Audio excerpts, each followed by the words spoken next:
दर्शक महानुभावहरु नमस्कार। जनधारणा खबरको युट्युब च्यानलमा यहाँहरुलाई स्वागत गर्न चाहन्छु। म निमकान्त पाण्डे। अमेरिकाका CIA निर्देशक श्रीलङ्का हुँदै नेपाल आउन चाहेका थिए, तर नेपालका प्रधानमन्त्री पुष्पकमल दाहाल प्रचण्डले उनलाई नआउन अनुरोध गरेपछि उनी श्रीलङ्काबाटै अमेरिकातर्फ फर्किए। यहाँ सरकार फेरबदल पनि भयो, सत्ता गठबन्धन फेरबदल भयो। जनताले निकै रुचाएको, जनतालाई मन परेको, अब यो देशमा केही परिवर्तन हुन्छ कि भन्ने आशा जनतामा पलाएको जो सत्ता गठबन्धन थियो, 7 दलीय सत्ता गठबन्धन भनेर जसलाई भनियो, त्यो 2 महिनाभित्रै ढलेको थियो। त्यो सत्ता गठबन्धन ढल्नु, नयाँ परिस्थिति सृजना हुनु, देशभित्र नयाँ राष्ट्रपतिको निर्वाचनको घोषणा हुनु र श्रीलङ्कामा आइपुगेका अमेरिकाका CIA प्रमुख नेपालमा आउने चाहना राख्नु अस्वाभाविक थिएन।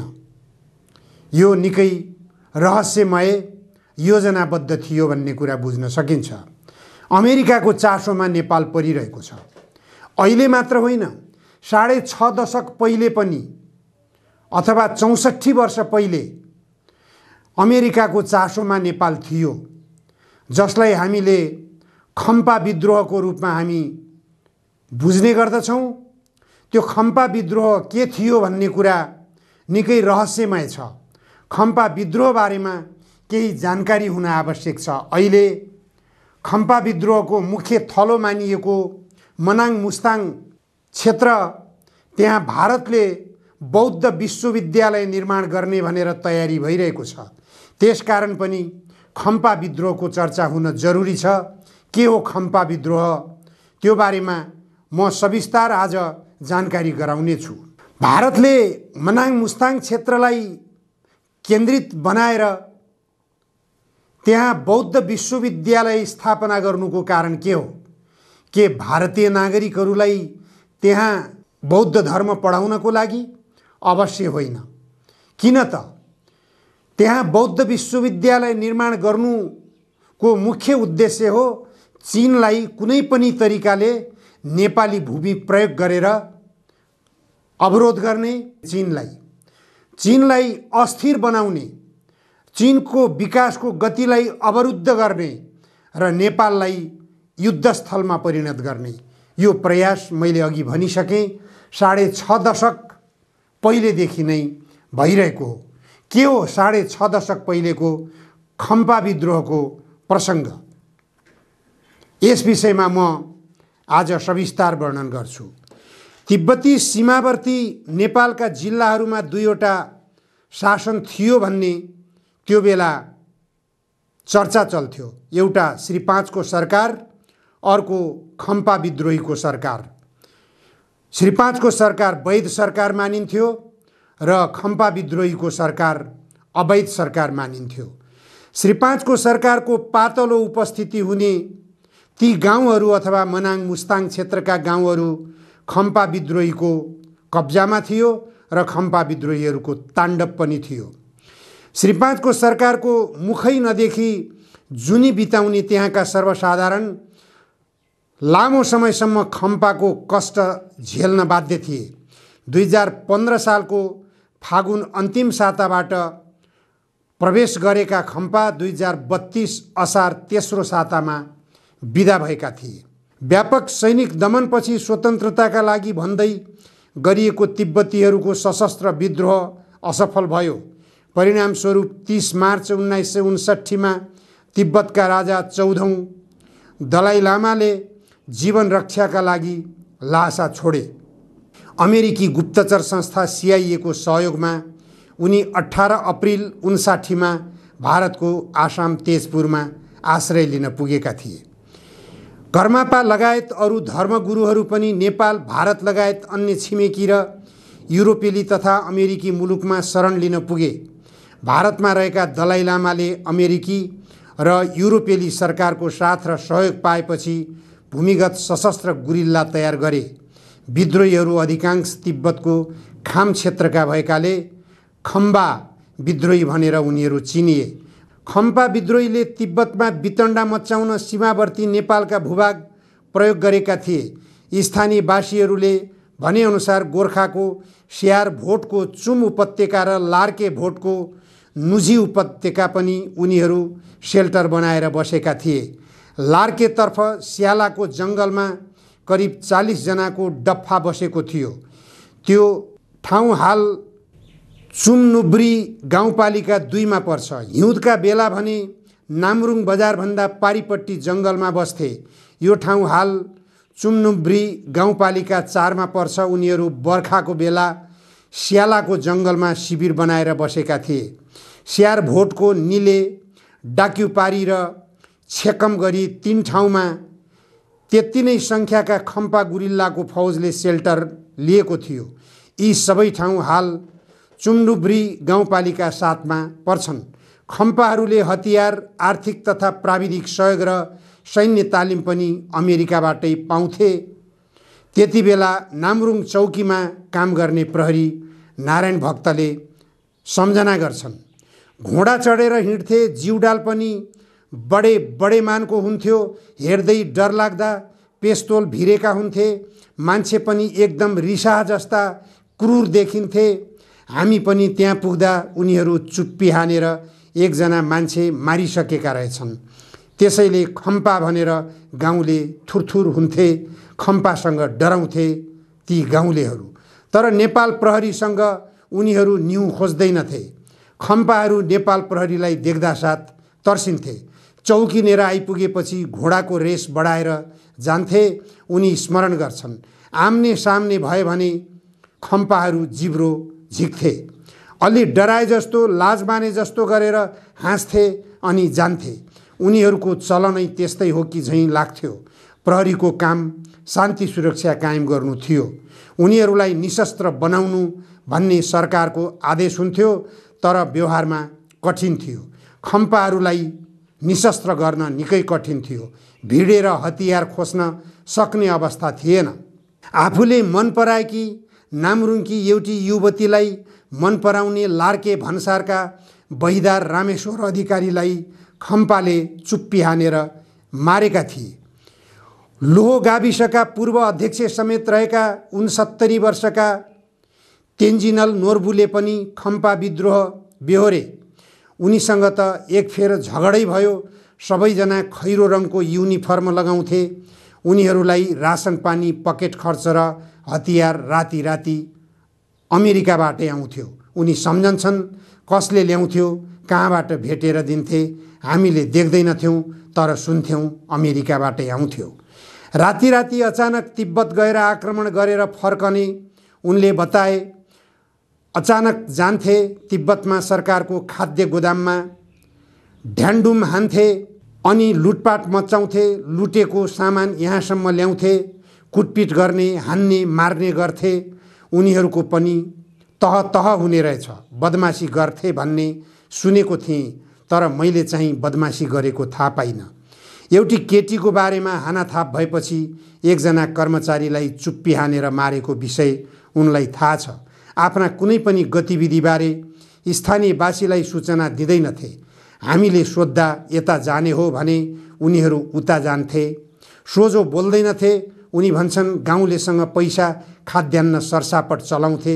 गाउँले कसैसँग पैसा भएन भने सापट दिन्थे, तर कबोल गरेको समयमा तिर्नै पर्थ्यो। उनले भने खम्पा यहाँ बस्दा गाउँलेले महँगीको मार खेप्नु परेको थियो। उनीहरूसँग त पैसा प्रशस्त हुने रहेछ। मकै, गहुँ, करु महँगोमा किनिदिन्थे। त्यसको मार हामी गाउँलेलाई पर्थ्यो। हाम्रो नेपालमा बसेपछि हाम्रै रीतिथिति मान्नु पर्थ्यो। उनीहरूले पनि नेपालकै ऐन कानुनमा बस्नु पर्थ्यो, तर उनीहरू कहाँको मान्दैनथे। धर्मशालामा बसेका दलाई लामाको भूमिका दोहोरो थियो, धार्मिक र राजनीतिक। आफूहरू धार्मिक रूपमा दलाई लामालाई देवता मान्ने तर राजनीतिक रूपमा नमान्ने तेन्जिङको भनाइ छ। यस भेगका हरेकको घरको मूल ढोकामा दलाई लामाका तस्बिर हुने गर्थे। उनको तस्बिरमा धुम बाल्ने र आशीर्वाद लिने गर्छन्। हामीहरू मिलेसम्म वर्षेनी दलाई लामाको जन्मदिनमा धर्मशाला जान्छौँ, उहाँको आशीर्वाद लिन्छौँ। उहाँ काटमार नगर्नु, झुटो नबोल्नु, नराम्रो काम नगर्नु मात्र भन्नुहुन्छ भन्थे। राजनीतिक कुरा हामीसँग गर्दा पनि गर्नुहुन्न उनीहरूको भनाइ थियो। गरे पनि हामी मान्दैनौँ भन्थे। खम्पा विद्रोहीको नेपालको राजधानी मुस्ताङ थियो। उनीहरूका सर्वोच्च कमान्डर वाङदी त्यहीँ बस्थे। चुम भ्यालीमा बस्ने खम्पाहरू अलि उग्र थिए। त्यति बेला चुम भ्याली धादिङ जिल्लाको क्षेत्र पर्थ्यो। निलेका प्रमुख लामा हिसे घ्याम्जोका अनुसार केही खम्पा विद्रोही र धेरैजना तिब्बती शरणार्थी चुम उपत्यकामा बस्थे। खम्पा विद्रोहीले स्थानीयवासीलाई शास्ति दिन्थे। कतिजना थिए कुन्नी ठ्याक्कै त भन्न सक्दिनँ। त्यस्तै 35-40 जना जति खम्पा यहाँ बस्थे। एक हिसाबले उनीहरू गुन्डा जस्तै हुन्। उनी सम्झन्छन् तिब्बत जान्थे, बाख्रा च्याङ्राको हुल हुल लुटेर ल्याउँथे अनि अन्नहरू पनि त्यसरी नै लुटेर ल्याउँथे। चीनमा अस्थिरता पैदा गर्ने खम्पाहरूको विशेष उद्देश्य हुन्थ्यो। चुम उपत्यका 100 वर्षभन्दा अघिदेखि नै हिंसारहित क्षेत्र हो। तर खम्पाहरूले स्थानीय नीति नियम उल्लङ्घन गरी उपत्यकाभित्र काटमार गरे। यसका कारण स्थानीयवासी हैरान भए। गाउँमा मिटिङ गरेर राजेन गुम्बाका डुक्पा रिम्पोछेले हाम्रो क्षेत्रभित्र काटमार नगर, आनी छोरी बुहारीलाई नबिगार भनेर धेरै पटक हात जोडेर भन्थे। त्यसपछि आनीहरू तानेर लान छोडे तर काटमार गर्न छाडेनन्। अनि खम्पाले हाम्रो नीति नियम बिगारे भनेर काठमाडौँ गएर राजालाई पनि गुनासो गर्यौं। त्यसपछि यहाँ काटमार गर्न त छाडे तर तिब्बततिरै काटेर मासु मात्र ल्याउन थाले। चुम्लिङतिर लगेर काटमार गरेर मासु ल्याएर खान थाले। उनी भन्छन् त्यसो गर्न पनि पाइँदैन भनेर स्थानीयवासीले भने पनि केही उपाय लागेन। उनीहरूले त्यस्तो काम गरिरहन्थे। एकपटक जनमुक्ति सेना चढेको गाडीलाई खम्पाले गोली हानेर नष्ट गरे। धेरै जनधन नष्ट गरी फेरि चुम उपत्यका आएर ज्यान बचाएको घटना हिसे सुनाउँछन्। धेरै पछि छेकम्पारमा प्रहरी चौकी आयो। त्यसपछि खम्पाको गतिविधि मत्थर हुँदै गयो। खम्पाहरू पहिला त 4 जना आएका थिए, पछि धेरै आए। 86 वर्षीय छिरिङ फुन्जो लामा भन्छन् धेरैजसो खम्पाहरू लामा गाउँभन्दा पारी चौरमा बसे। कोही डाक्युको पारी च्याप्के नाङ्गा भन्ने ठाउँमा बसे। पाल टाँगेर बसेकाले छाडेका अहिले केही दशी प्रमाण छैन। विस्थापित भएर तिब्बतीहरू पनि धेरै आए। खान पाएनन्। यहाँ आएकाहरूले गाउँलेसँग मिलेर काम गरे। खाने र बस्ने व्यवस्था गरे। एक समूह छेकमको झ्याङजुको घरमा बसेका थिए। जाने बेला गादार नोर्बुलाई 2वटा बन्दुक दिएर गए। जग्गाको विषयमा विवाद हुँदा गादारले छेइङलाई सोही बन्दुक हानेर मारेका गाउँलेहरूमा सम्झना अझै पनि ताजै छ। खम्पाले दिएको दुःख सम्झँदै एकजना प्रमुख लामा पासाङ फुन्जो भन्छन् हाम्रो गाउँमा वन थोरै छ, त्यहाँ पनि उनीहरू काट्थे। जबरजस्ती गाउँलेलाई रुख काट्न लगाएर तिब्बतमा बेचेर खाद्यान्न किनेर ल्याउन लगाउँथे। कतिपयले गाउँकै अन्न पनि किन्थे। अन्न किन्दा यस्तो अन्याय गर्थे कि भन्ने बेलामा 3 घ्वाक गहुँ भर्थे। पैसा दिने बेला 2 घ्वाकको मात्र पैसा दिन्थे। कसैले धेरै अन्न लगेर थोरै पैसा दियो भने अहिलेसम्म पनि खम्पाको घ्वाक भन्ने चलन छ। खम्पाले त्यसबेला छोरीचेली पनि उधुमै बिगारे। अर्काले बिहे गरेका छोरीचेली पनि खम्पाहरूले मन पराएपछि लग्ने गर्थे। राजेन गुम्बाका 12-15 जना आनीहरू पनि लगे। आनी भनिने गरिन्छ भोटे चेलीहरूलाई। अहिले उनीहरू कोही काठमाडौँमा छन्, कोही भारतमा छन्। उनीहरूका बच्चा बच्चीलाई अमेरिका, युरोप सजिलै भिसा दिने रहेछ। जनमुक्ति सेनालाई जासुसी गरेको आरोपमा खम्पाहरूले ओर्केन छेवाङको काकालाई तेल खन्याएर मारेको स्थानीयवासीहरूले बिर्सेका छैनन्। कुटपिट गरेर घरबाट खानेकुरा लिएर जाने, तिब्बतबाट ल्याएको भोटे कुकुर गाउँमा छाडे, वाङ पाठ पूजामा सामेल नभए गाउँको नियम उल्लङ्घन गर्ने गरेको गाउँलेको आरोप छ। नेपालमा उत्तरतर्फ खम्पाको र दक्षिणतर्फ श्री 5 को सरकार छ भन्ने आरोप राजासम्म जानकारी पुगिसकेको थियो। चुमका बासिन्दाले खम्पाको ज्यादतीबारे तत्कालीन श्री 5 महेन्द्रको कानमा कुरा पुर्याइसकेका थिए। तिब्बतमा सधैँ वितण्डा मच्चाइरहने खम्पा विद्रोहीलाई संरक्षण नदिन चिनिया सरकारले बारम्बार अनुरोध र आग्रह गरिरहेको थियो, चेतावनी दिइरहेको थियो। राजा महेन्द्र युरोप र अमेरिकाबाट पनि विश्वास जितेका चीन मैत्री, माओ मैत्री पनि थिए। माओसँग राम्रो सम्बन्ध थियो राजा महेन्द्रको। प्रधानमन्त्री कीर्तिनिधि बिष्ट थिए त्यो बेला। कीर्तिनिधि बिष्ट भने राजासँग अत्यन्तै वफादार र आज्ञापालक पनि थिए। खम्पा विद्रोहीलाई हटाउनै पर्छ भन्ने निष्कर्षमा प्रधानमन्त्री कीर्तिनिधि बिष्ट र राजा महेन्द्र पुगेका थिए। खम्पाहरूलाई निशस्त्रीकरण गर्न सीमावर्ती जिल्ला प्रशासकहरूलाई आदेश थियो। आदेश पालना गर्ने क्रममा गोर्खाका जिल्ला प्रहरी इन्चार्ज नेतृत्वको टोली 1800 खोलाको नाम हो यो प्रस्थान गर्यो। त्यो दिन थियो 32 साल असार 14 गते।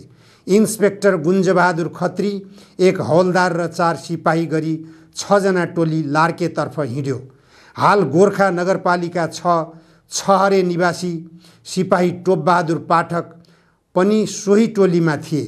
उनीहरूको मुख्य लक्ष्य थियो स्यालाको जङ्गलमा बसेका खम्पा विद्रोहीलाई निशस्त्र बनाउने।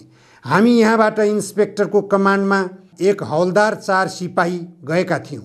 हवलदार साहब अर्घाखाँचीको हुनुहुन्थ्यो। हामी सिपाही कृष्णबहादुर थापाको, मानबुको मानबहादुर खड्का र म 40 खम्पालाई लखेट्न सक्छौँ भन्ने लागेको त थिएन। हामीसँग के थियो? त्यही एक-एकवटा एसएलआर र सास राइफल मात्र। इन्सपेक्टरसँग एउटा पेस्तोल थियो। टोपबहादुर पाठक विगत 60 छन्, सम्झन्छन्। उनीहरू 40 थिए, हामी 6 जना। उनीहरू माथि जङ्गलमा थिए, हामी तलबाट गएका थियौँ। गरौँ भनेको त उनीहरूले जे पनि गर्न सक्थे। असारको बेला 1800 खोला तर्दै तर्दै जान सजिलो थिएन। बाटो अहिलेको जस्तो पनि थिएन। बुटा समाउँदै, भर्याङ चढ्दै, भिरमा डोरी समाउँदै जानु पर्थ्यो। 7औं दिनमा उनीहरू सरासर स्यालाको खाम्पा क्याम्प पुगे। क्याम्पमा एउटा कुकुर थियो। त्यो कुकुरले हामीलाई झम्ट्यो। हामीले धपायौँ। पाठक चलचित्रका दृश्य जसरी यो घटना वर्णन गर्छन्। क्याम्पभित्र कोही थिएनन्। ठुला ठुला फल्याक ओछारको रहेछ, बीचमा अँगेनु। फलेकमाथि राडी काम्लो ओछ्याएर बस्ने, सुत्ने गर्छन् भन्ने सुनेका थियौँ। तर त्यति बेला सबै थोक लगिसकेका रहेछन्। केही बाँकी थिएन। उनीहरूलाई नभेटेपछि हामी खोज्दै खोज्दै सामा गाउँ र 9 दिनको दिनमा सामदी पुग्यौँ। हामी त्यहाँ आउने सूचना पाएर अघिल्लै दिनमा क्याम्प छोडेर हिँडिसकेका रहेछन् खम्पाहरू। हामी आज पुग्यौँ। उनीहरू हिजै सामदोभन्दा माथि लार्के बाबुमा पाल टाँगेर बसेका रहेछन्। आज बिहानै त्यहाँबाट पनि उकालो लागे भन्ने सुनियो। उनीहरू गए पनि केही खम्पा महिला गाउँमै थिए। काखमा बच्चा थिए। उनीहरू लडाकु होइन, शरणार्थी रहेछन्। उनीहरूलाई सम्झाइ बुझाइ निशस्त्रीकरण गरेर नेपाल सरकारले खडा गरेको शिविरमा राख्ने वातावरण बनाउने जिम्मा पनि त्यति बेला नेपाल प्रहरीकै थियो। तर कुचो लगाउनै नपरी बतासले उडाइदिएको भन्दै उनले खुसी व्यक्त गरे। असार 14 गते असार 100 खोला प्रस्थान गरेका प्रहरीको टोली मिसन पुरा गरी ठ्याक्कै 1 महिनापछि साउन 14 गते 2032 साल गोर्खा सदरमुकाम आइपुगेका थियौँ। तर दुर्भाग्य नै भन्नुपर्छ, त्यही रात गोरखनाथको मूर्ति चोरियो। सो मिसन टोली मूर्ति खोज्दै फेरि तात्तातै बन्दीपुर पुगेको थियो। यसरी सम्झना गर्छन् खम्पा विद्रोहलाई। यसरी नेपाल सरकारले तत्कालीन राजा महेन्द्रको चलाकीपूर्ण प्रयासबाट र पछि राजा वीरेन्द्रको काँधमा आइपुगेको त्यो जिम्मेवारी थियो। अन्ततः 28 सालमा राजा महेन्द्रको निधन भए पनि उनले थालनी गरेको खम्पा विद्रोहीहरू विरुद्धको अभियान, त्यो अपरेसन सफलतापूर्वक सम्पन्न भएको थियो र अमेरिकी मिसन तिब्बतलाई स्वतन्त्र बनाउने नाममा आफ्नो अधीनमा तिब्बतलाई राख्ने अमेरिकी योजना यसरी तुइएको थियो। त्यो योजना अहिले पनि अमेरिकीहरूले कार्यान्वयन गर्ने तयारीका साथ एमसीसी सम्झौता नेपालसँग गराएका छन् भन्ने आरोप पटक पटक लाग्ने गरेको छ। यो आरोप लाग्दा लाग्दै पनि नेपाल सरकारले अथवा अहिलेका 8वटा गठबन्धन दल बनेका छन्। यी 8वटा गठबन्धन दलका रूपमा, सत्ता गठबन्धन दलका रूपमा चिनिन्छन्। यी 8वटा दलहरू एमसीसी सम्झौताका पक्षपाती रहेका छन्। नयाँ दलका रूपमा उदाएका संसदका नयाँ राजनीतिक शक्तिहरू समेत एमसीसी सम्झौताका पक्षपाती रहेकाले अमेरिकाको निम्ति यहाँ अहिले चलखेल गर्न अहिलेको सत्ताधारीका साथमा निकै सहजता प्राप्त भइरहेको छ। यस्तो अवस्थामा अब नेपालले कसरी आफ्नो भूमिलाई सुरक्षित बनाउने, एकातिर भारतीय चलखेल, भारतीय शासकहरूले सानो सानो स्कुलहरू, विश्वविद्यालयहरू, पुस्तकालयहरू, खानेपानी, धारा चौकीहरूमा लगानी गर्ने बहाना गर्दै नेपालका विभिन्न ठाउँहरूमा आफ्नो वर्चस्व, आफ्नो उपस्थिति जनाउने गरेका छन्। त्यही खालको उपस्थिति जनाउने क्रममा मनाङ मुस्ताङमा पनि बौद्ध विश्वविद्यालय स्थापना गर्ने बहानामा त्यहाँ भगौडा तिब्बतीहरूलाई मैले अघि उच्चारण गरिसकेँ, दलाई लामा बस्ने धर्मशालाबाट पनि त्यहाँ बौद्ध विश्वविद्यालयको नाममा ती भगौडा तिब्बतीहरूलाई ल्याएर चीनका विरुद्धमा फेरि अर्को विद्रोह गराउने तयारी गर्दैछ भारतले समेत भन्ने कुरा स्पष्ट छ। अमेरिका र भारत चीनका विरुद्ध मोर्चाबन्दीमा लागेका छन् भन्ने कुरा पनि हामीले बुझिसकेका छौँ। केही समय पहिले अमेरिकी दूतावास, बेलायती दूतावास लगायतका युरोपियन युनियनका दूतावासका राजदूतहरू समेत यहाँ स्थित जावलाखेलको तिब्बती क्याम्पमा, शरणार्थी क्याम्पमा गएर विभिन्न गतिविधि गरेको पनि चर्चा आएको थियो। प्रधानमन्त्री पुष्पकमल दाहाल प्रचण्ड हुनुहुन्छ, उहाँलाई जानकारी नहुने कुरा भएन। गृह मन्त्रालयको समेत जिम्मेवारी उहाँको काँधमा आइरहेको छ। यसरी विदेशी शक्तिहरूको गम्भीर ढङ्गले चलखेल भइरहेको अवस्थामा नेपाल सरकार मौन रहेको छ। नेपाल सरकारले उदासीनता देखाइरहेको छ। यस्ता गतिविधिहरू मौनता देखाउनु उल्टै विदेशी चलखेललाई संरक्षण गर्ने तरिकाले सरकार बाहिरको व्यक्तिलाई जेनेभा सम्मेलनमा पठाएर एउटा आफ्नो कायरपन सरकारले प्रदर्शन गरेको छ। त्यसै गरी गरिब राष्ट्रहरूको सम्मेलनमा प्रधानमन्त्री स्वयं उपस्थित भएर त्यहाँ गरिब राष्ट्रहरूको सम्मेलनमा नेपाल एउटा गरिब मुलुकको हैसियतबाट पनि एउटा राम्रो उपस्थिति जनाउनु पर्ने ठाउँमा आफू नगएर उपप्रधानमन्त्री नारायण काजी श्रेष्ठलाई पठाउने तयारी गरिरहनु भएको छ। यसरी नेपाल सरकारले अत्यन्त लज्जाजनक ढङ्गले कूटनीतिक क्षेत्रमा पनि नेपालको बदनाम गर्न गइरहेको छ भने यता भोलि 20 गतेको निम्ति राजावादीहरूको व्यापक तयारी छ। विशाल प्रदर्शन गर्ने तयारीका बीच उता पूर्व राजा दिल्लीमा आफ्ना गतिविधिहरू तयार गरिरहेका छन्। फागुन 7 गतेको उपलक्ष्यमा पूर्व राजा ज्ञानेन्द्रले अब म चुप लाग्दैन, अब म टुलु टुलु हेरेर बस्दैन, अब म सहेर बस्न सक्दैन, अब म केही गर्छु, अब म केही गरेरै छोड्छु भनेर प्रतिबद्धता समेत लिखित रूपमा सार्वजनिक गरेर आफू मैदानमा उत्रिएका छन्। मैदानमा उत्रिएसँगै आफ्नो पक्षमा देशभित्र गतिविधि भइरहेका बेलामा उनी छिमेकी देश भारतमा भ्रमणमा किन गइरहेका छन्, यो गम्भीर विषय हो कि होइन, गणतन्त्रवादीहरूले मनन गर्नुपर्ने विषय हो, गणतन्त्रवादीहरूले बुझ्नुपर्ने विषय हो। गणतन्त्रवादीहरूले जबसम्म जनताको भावनालाई सम्बोधन गरेर अगाडि बढ्न सक्दैनन् तबसम्म गणतन्त्रको जग बलियो हुन सक्दैन भन्ने कुरा बुझ्न जरुरी छ। हस्, आजलाई यति मात्र। धन्यवाद, नमस्कार।